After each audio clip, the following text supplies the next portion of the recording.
Nini everyone, Zabora here. Welcome back to our next witchy lesson here. We're going to be going over oils. So let's go ahead and get started. So the first thing I want to talk about are essential oils. Essential oils are extracted from plants. They can be kind of expensive because there are plants out there that require vast quantities of plant matter in order to create tiny little amounts of oil, such as jasmine. So, they can be a little bit expensive, which is a bit of a downside. Some of them can even be toxic or unstable, but they do carry the magic of the plant. Anytime you pick up an ingredient and you feel the vibratory nature of that ingredient, you're feeling the essence of that plant. So essential oils like this lavender oil that I have here from Now Essential Oils carries the essence of the lavender plant. Okay, anything lavender that is associated with the lavender plant is going to go right into these essential oils because it comes from the plant itself. Okay, now the next one is going to be synthetic oils. Okay, now I really typically try not to work with synthetic oils, also labeled as fragrance oils. This one here is musk though, just because I'm super attracted to the smell of musk. I do enjoy it in a lot of my personal body oils and stuff that I make. So this here is a fragrance oil or a synthetic oil. Now this is a chemical compound. It's not actual true musk, which comes from the civet cat, which is in Africa. So this is like an animal byproduct that I'm really not comfortable with. So I use a synthetic oil, but typically I try to avoid synthetic oils in my magic just because they don't carry the same essence that a essential oil would carry coming from the plant or the animal or whatever. But given that some of these come from animals like this or like ambergris, I'm not comfortable with that. So I would use a synthetic oil in there as a substitution. Now, actually, in truth, I wouldn't even use a synthetic oil then. There are tons of substitutions available out there. So I probably would have found an essential oil or some other ingredient to represent that ingredient in a recipe, or found some kind of other connection to use, or just omitted it completely, because that's the kind of witch that I am. Now, there is a downside and an upside to using synthetic oils. A few I've just talked about. Synthetic oils tend to be a lot cheaper, but they don't necessarily always smell correct. If you guys have ever smelled that fake chemical rose smell, you'll know exactly what I'm talking about, okay? And then using an essential oil in place of a synthetic oil, or synthetic oil in place of an essential oil in an established recipe can often have dangerous or disastrous results in smells or vibrations or something of that matter, because they don't necessarily smell or mix the same. So your recipes will come out smelling different, which can cause you to feel different about the working and change the nature and the relationship that you have with that recipe. So it can cause then a change to occur based on just how it smells, okay? Please understand though that witchcraft is not aromatherapy. A lot of the stuff that you're going to smell that's ew, gross, it can be very powerful, but it may not smell great to you, okay? So the last oil that I'm going to be talking about is carrier oils, okay? Like I've got some grapeseed oil here. Now, carrier oils are used to dilute essential oils and synthetic oils and make them skin safe. They are also help to reduce the cost of your essential oils by extending them. So like this stuff here smells really potent and very strongly like lavender. But if I take 1 drop of this to 10 drops of this, which is kind of the rule of thumb when it comes to dilutions, it'll still smell like lavender. It'll still carry the lavender power, but like I don't usually follow those dilutions. I'm a little bit more generous when it comes to my essential oils. So just my personal taste. That's how I witch, okay? So yeah, that's what a carrier oil is. And there are different carrier oils out there that are designed for different workings, and we will go over those, okay? Now, oils are kind of like liquid incense. They have a magical nature, but they are more easily used than incense. you know, sometimes it's not always practical to grab a cone and start burning some shit, or grab some herbs and start burning some shit, okay? Sometimes it's easier just to grab a dab of oil and anoint yourself, or anoint a candle, or whatever.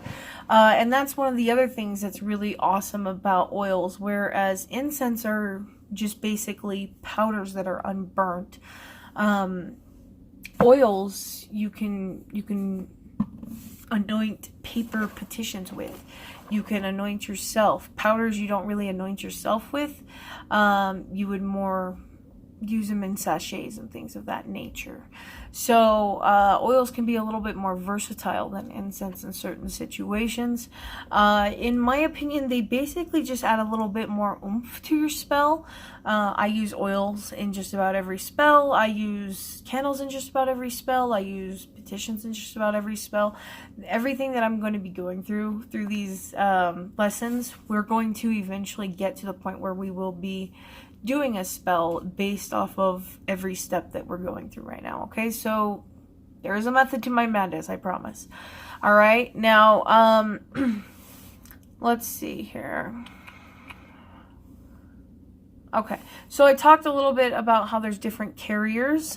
So this one here is grapeseed oil, and grapeseed oil is really good for money. As is corn and peanuts, because peanut oil is pretty expensive if you think about it.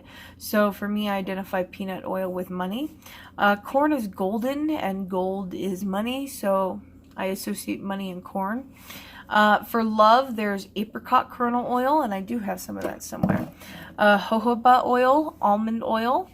For cleansings, you have olive oil, blessings too.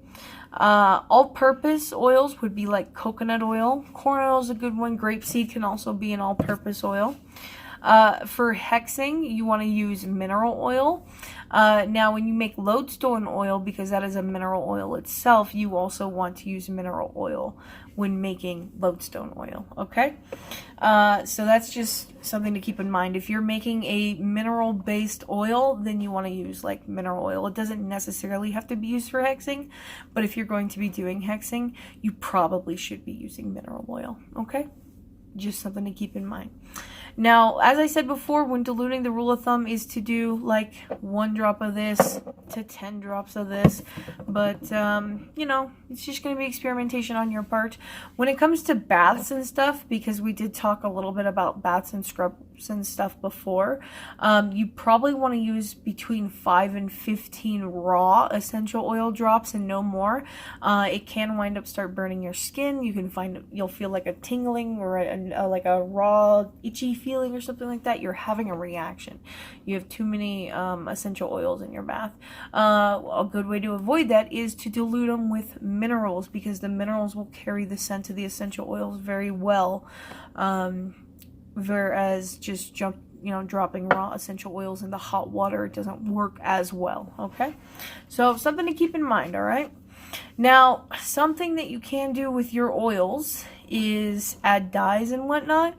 I prefer not to do that. What I do is just like the traditional hoodooists. I will include plant matter in my oils, as well as the minerals and stuff, if there's any minerals and stuff in my recipes, okay?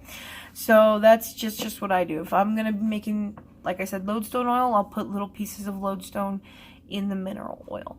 If I'm gonna be making like anointing oil like this here, I don't actually have too much in there because it can promote rotting and stuff, but you can see a little bit of the mint plant matter still in the bottom there. This here is anointing oil, and it is a mixture of the olive oil and mint. And then I added a little bit of some vitamin E oil to help with preservation, and then I have had this for quite a while, so it does keep for a little bit. But if you ever notice any molding or anything like that, you know, you're gonna want to throw it out and start a new batch. But you know, I live in the desert, so I haven't really noticed anything too icky, but we have a pretty dry environment here, okay? So as I said, you can use oils for just about anything. You can anoint everything with them. Now, when it comes to making your different ingredients, let's go back to the incense recipes that I gave you, okay? So let's look at altar incense. So I've got 4 parts cinnamon, 3 parts frankincense, and 2 parts myrrh. Now, what I can do is take those ingredients in their raw plant form, add them to an oil, like I did with this one here, let them sit, shake them every day, let them sit for a few weeks. Of course, we're going to be shaking them every day. But it slowly extracts the essential oils out of them, and it will scent up the oil, the carrier oil that you chose as your base, okay? So you can take those ingredients and do it that way. You can then strain them after a week, adding new ingredients as you go, new cinnamon, new frankincense, new myrrh as you go. Or what you can do is my preferred method, doing that for like once and then adding a few drops of the essential oil to help scent up the base compound that you created. You can also use heat to sort of speed up the process if you want to use a double boiler, which is just, 2 pots and some water. You can heat the oil on the top pan with the plant matter, strain it, and then it will leave a nicely scented oil behind. But that's kind of like the quick and dirty method if you want to do it like the more... I don't want to say it's like more witchy, because that's not correct.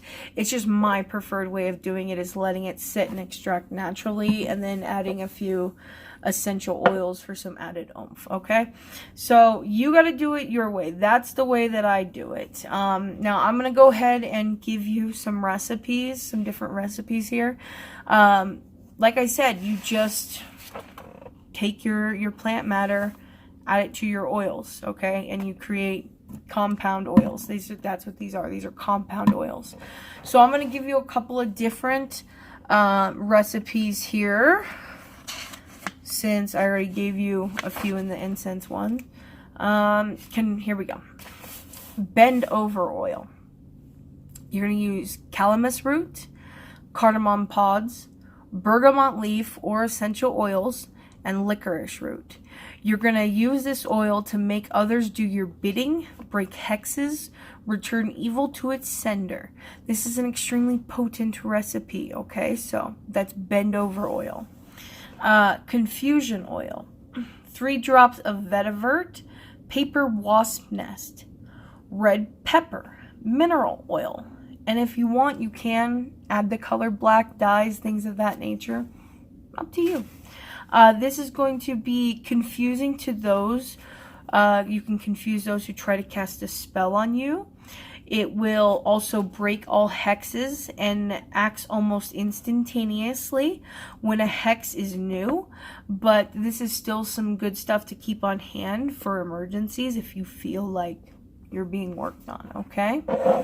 So that's confusion oil. Fast luck oil, because hey, who doesn't need fast luck? Alright, so you're going to use 2 drops of cinnamon. That's essential oil. Or, again, you can sub in the herb. And then you're going to need a few pieces of vanilla pod or 2 drops of vanilla extract.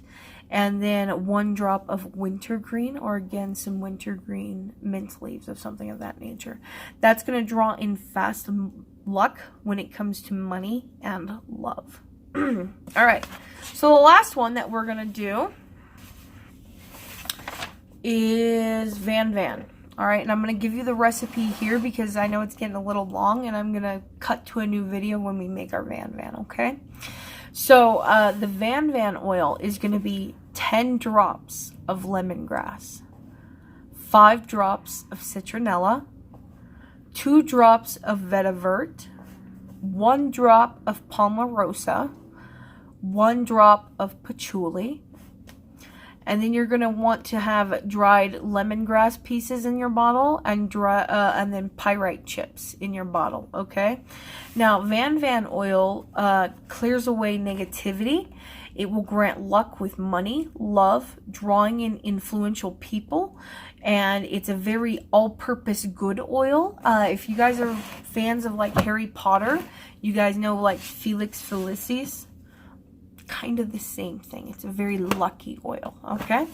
So, this has been kind of a long video. I do apologize for it taking so long for me to get it out even.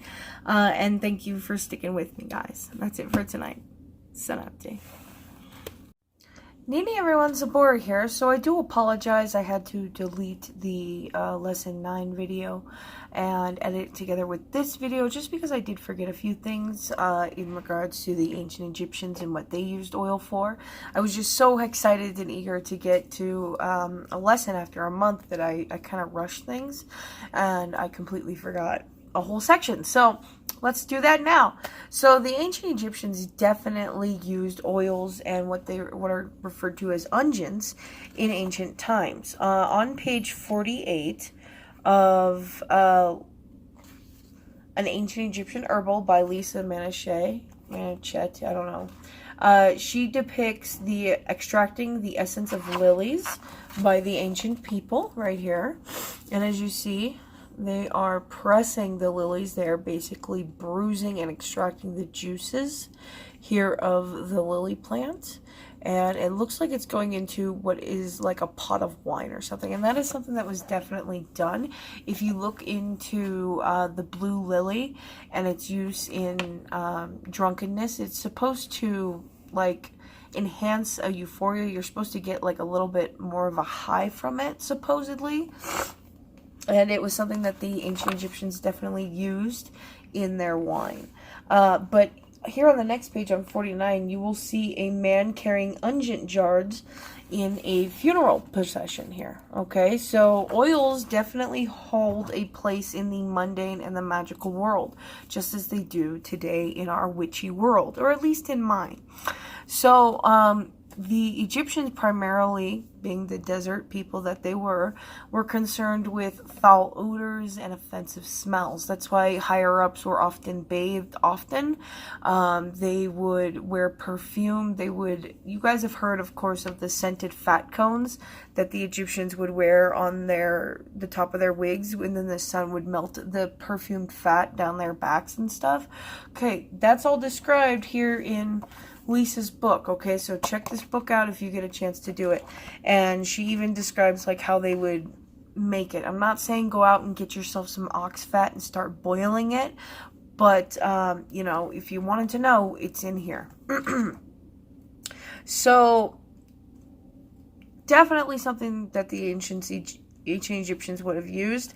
They used it as offerings. In fact, in the Book of the Dead, you will see spells that refer to offerings. They're like, may it cool your heart, so it may appease your spirit, because this is a pleasant smelling thing that I'm giving you, okay, in remembrance.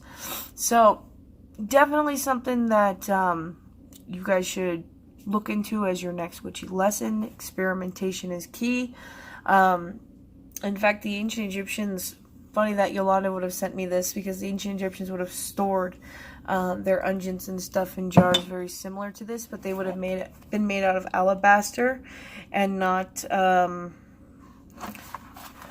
glass. Like, let's see if I can get a real good close-up shot of this thing here.